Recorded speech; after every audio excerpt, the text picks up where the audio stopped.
एक महत्त्वाची बातमी, सचिन तेंडुलकर यांच्या विरोधात पुन्हा एकदा बच्चू कडू आक्रमक झालेले आहेत। ऑनलाईन रमीच्या व्यसनामधूनच सचिन तेंडुलकर यांच्या अंगरक्षकानं आत्महत्या केली असा गंभीर आरोप बच्चू कडू यांनी केलेला होता।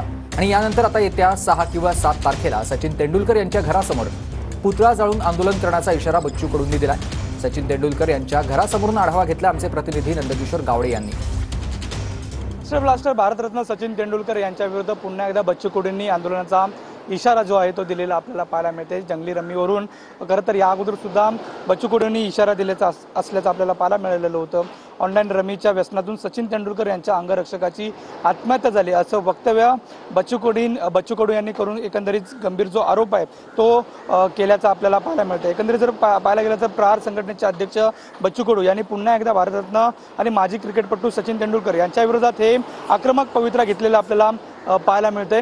एकंदरीत जर पाहायला गेलं तर 6 आणि 7 तारखेला सचिन तेंडुलकर यांच्या घरासमोर पुन्हा एकदा पुतळा जाळून जो आंदोलन आहे ते करणार असल्याचं सुद्धा सांगण्यात आल्याचं आपल्याला पाहायला मिळते। एकंदरीत जर पाहायला गेलं तर पुन्हा एकदा बच्चू कडू हे सचिन तेंडुलकरांच्या विरुद्ध आक्रमक पवित्रा घेतलेला आपल्याला पाहायला मिळतोय। व्हिडिओ जर्नलिस्ट नरसिंग सोबत नंदकिशोर गावडे, TV9 मराठी, मुंबई।